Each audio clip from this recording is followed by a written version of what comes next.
Está no ar o SBT Brasil. Boa noite. Boa noite. O SBT Brasil começa com uma notícia que afeta os beneficiários do INSS. O presidente do Instituto disse hoje que mais de 150 agências de todo o país foram vistoriadas e têm condições de receber os peritos médicos amanhã.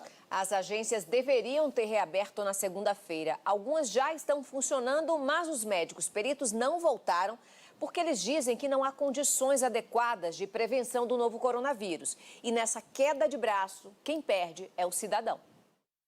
Rosana tem laudos que comprovam a perda de 50... Depois de uma decisão judicial, São Paulo deve reabrir as agências amanhã.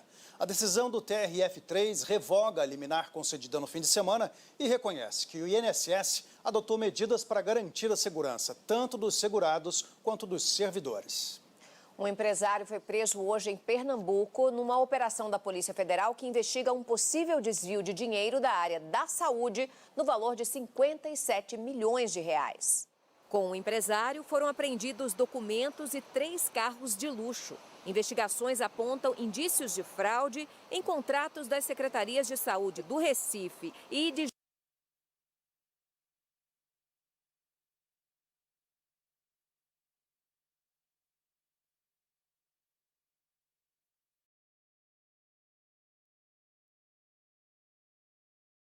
Jaboatão dos Guararapes, na região metropolitana, com a organização social e que o processo foi acompanhado por órgãos de controle.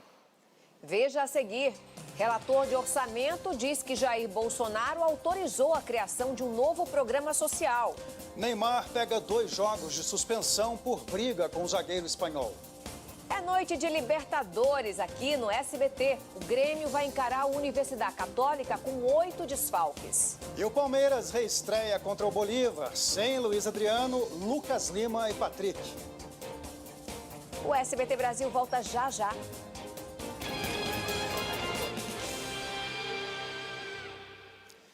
Uma falsa médica foi presa em flagrante em uma clínica clandestina na Grande São Paulo. Ela realizava procedimentos invasivos, inclusive, olha que absurdo, Marcelo, com a aplicação de medicamentos vencidos. O foco sempre foi a saúde. Eu poderia ter morrido. O padre Júlio Lancelotti, que coordena a Pastoral do Povo de Rua de São Paulo, disse que está sendo ameaçado. Incentivado ameaças. Tão pouca gente fazendo bem, né? Vai ameaçar mais um. Um levantamento da Defensoria Pública do Rio de Janeiro mostrou que 58 pessoas foram presas ou acusadas injustamente depois de um reconhecimento fotográfico no estado. 70% dos acusados eram negros e metade nem tinha antecedente criminal. E magro.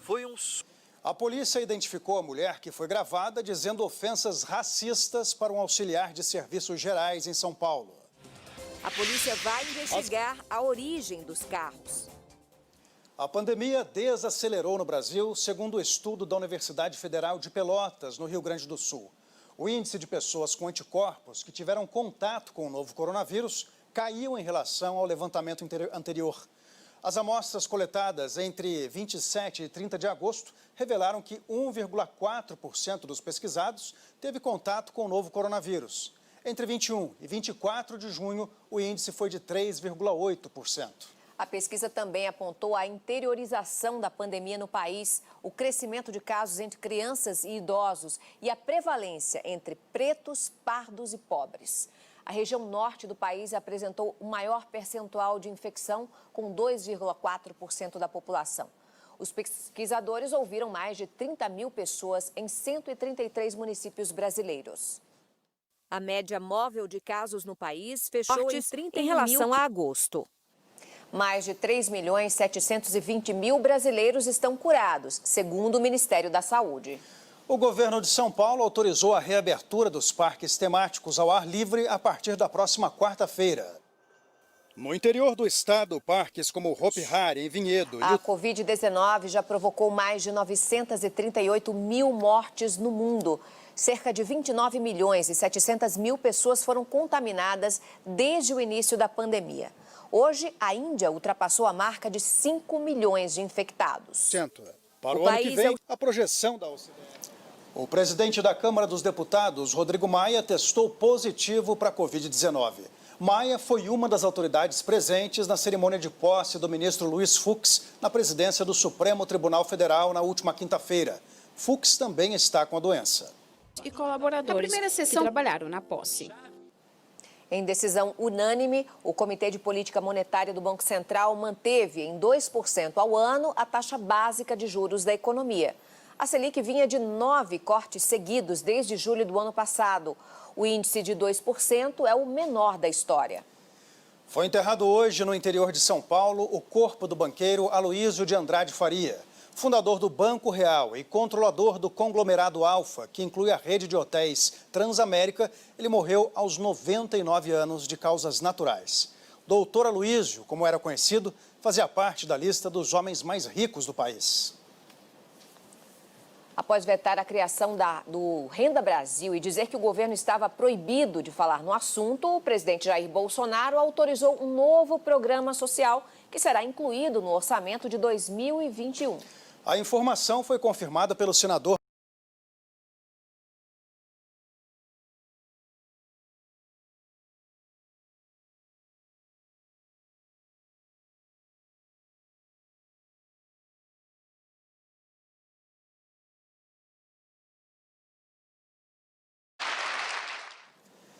O vice-presidente Hamilton Mourão se reuniu hoje à tarde com o presidente do INPE, o Instituto Nacional de Pesquisas Espaciais.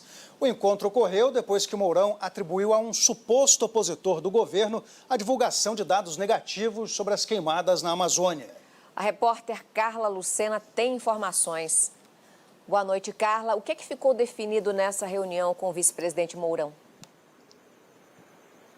Olá, Raquel, muito boa noite para você, boa noite a todos que nos acompanham. Olha, no encontro, o vice-presidente Hamilton Mourão pediu ao presidente do INPE, Darkton Policarpo, uma análise mais qualitativa do desmatamento na Amazônia. Mas o presidente do INPE disse que esses dados são públicos e que estão disponíveis na internet. Mourão, então, afirmou que não sabia que os dados estavam em fonte aberta e pediu, então, ao presidente do INPE uma análise mais detalhada sobre o levantamento e também os métodos utilizados nas pesquisas. E, olha, segundo o INPE, só nas 2 primeiras semanas de setembro deste ano, a Amazônia registrou mais de 20 mil focos de incêndio, diferente do ano passado, quando no mesmo mês, ou seja, setembro inteiro, a Amazônia registrou 19 mil. O vice-presidente também confirmou que recebeu hoje uma carta assinada por 8 países europeus que pedem mais medidas de combate do Brasil para combater o desmatamento na Amazônia. Mourão disse que a resposta vai vir do Itamaraty e que o governo pretende, em outubro, levar os embaixadores até a Amazônia.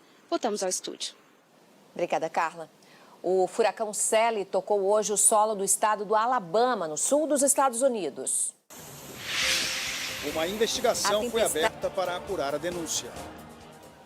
E a noite promete ser quente, viu, Marcelo, aqui na tela do SBT. A Conmebol Libertadores está de volta e você vai acompanhar as partidas aqui, com exclusividade. O Palmeiras enfrenta o Bolívar e enfrenta também a altitude. E o Grêmio está em Santiago para enfrentar a Universidade Católica. A repórter Solange Bolo já está a postos no nosso estúdio. Solange, em noite de estreia, mesmo uma jornalista experiente como você, ainda tem aquele friozinho na barriga? Boa noite, Marcelo, Raquel. Dá aquele friozinho, mas aquele friozinho bom, né, Marcelo? Que estreia a nossa SBT aí transmitindo a Libertadores com muito orgulho. E eu estou muito bem acompanhada hoje aqui no estúdio com o Luiz Alano, que vai comandar a transmissão. Está com a garganta preparada aí para gritar preparada. Gols. Boa noite, Solange. Boa noite, meus amigos. Preparada, mas aquele friozinho na barriga ainda não passou, né? Quando a bola rolar, quando a luz vermelha da nossa câmera aparecer, aí a gente vai tocar. Do jeito tudo SBT, com emoção, com alegria e com sentimento de estreia dupla, porque 6 meses, quase 200 dias é muita coisa. Então o torcedor do Grêmio também está com esse sentimento de estreia, assim como nós. E lembrando que o Grêmio está no mesmo grupo do Internacional. O Grêmio hoje é o segundo colocado do grupo E. O Inter está em primeiro. O Inter está jogando neste momento com o América de Cali. Está vencendo, acabou o primeiro tempo agora. 3-1 para o time do Inter. Por enquanto, o resultado está bom para os brasileiros. Vamos ver se o Grêmio continua assim e o Palmeiras também, né? E dentro da rivalidade Grenal, coloca ainda mais pressão no Grêmio, porque a liderança do Internacional. Lembrando que semana que vem tem um jogo mais ou menos, né? Um Grenal aqui no SBT. Quase sem rivalidade, não vale quase imagina, nada. Grenal. Você falou 6 meses parado, o gremista lembra bem, foram 6 meses parados, mas lá o último jogo foi exatamente um Grenal com muita confusão, muita briga. Confusões, 8 expulsões, 4 para cada lado. Inclusive, o Grêmio tem essas dificuldades com jogadores expulsos, como o PP, por exemplo, que é uma das grandes referências técnicas depois da saída do Everton, não vai jogar hoje em virtude da expulsão. O Renato Portaluppi está cheio de problemas hoje. O Grêmio está sem meio time, muita gente contundida. Kahneman na zaga é um desfalque importantíssimo, vai fazer falta. Vamos ver como é que o Grêmio vai se comportar. Pressionado aí, porque o Inter, neste momento, está com 7 pontos, está longe aí na liderança. Mas todo brasileiro sabe que quando se trata de Libertadores, se há uma equipe que cresce, independente do momento no Nacional, é o Grêmio. A camisa pesa. Vamos lá, vamos ver, Luiz Alano. Vamos ver como é que esses times entram hoje à noite, então, em campo. Quem é a princesa gremista do pai? E depois do intervalo, você vai ver aqui nos estúdios do SBT os palpites de Théo José para a rodada da Libertadores.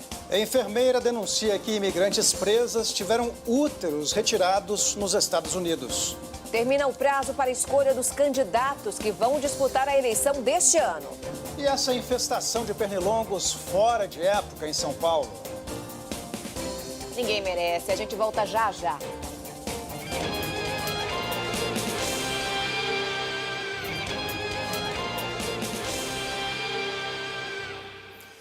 Se ficar em casa já está difícil por causa da pandemia, Raquel, imagina com uma infestação de pernilongos. Moradores de São Paulo estão reclamando, e com toda razão, da proliferação desses insetos.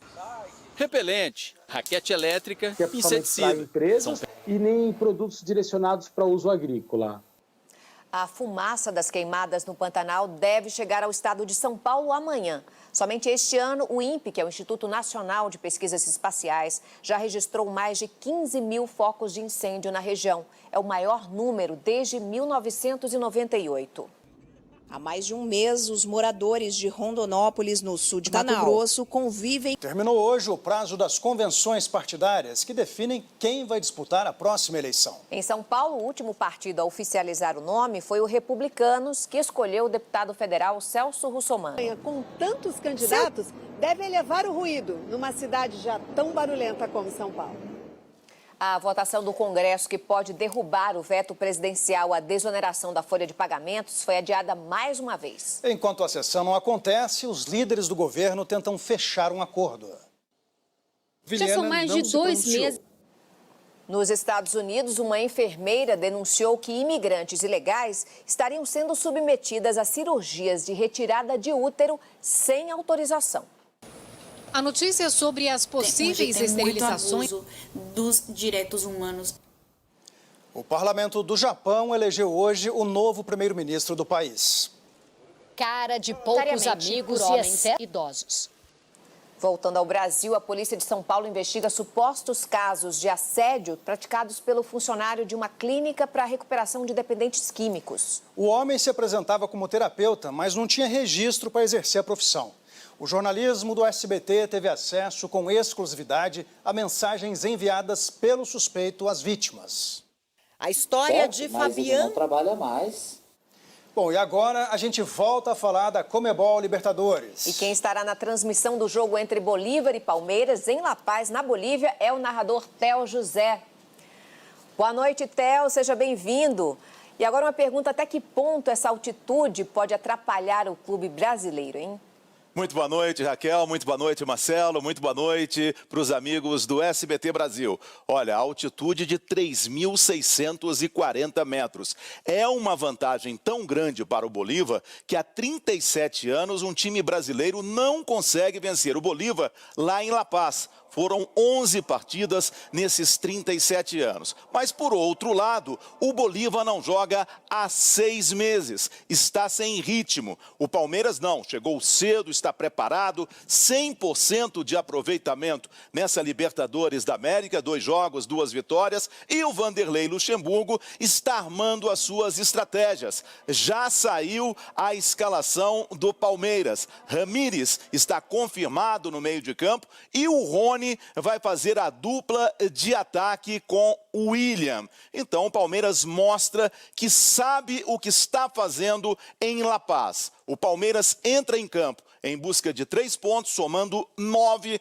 e aí dá um passo muito importante para a sua classificação para as oitavas de final. O Brasil vai ver esse jogo em quase toda a sua parte aqui no SBT, porque a Libertadores é no SBT. Já os estados do Rio Grande do Sul, Santa Catarina, as cidades de São Luís do Maranhão, Foz do Iguaçu e Ponta Grossa vão ficar com Universidade Católica e Grêmio com a narração do Luiz Alano. Voltamos com vocês.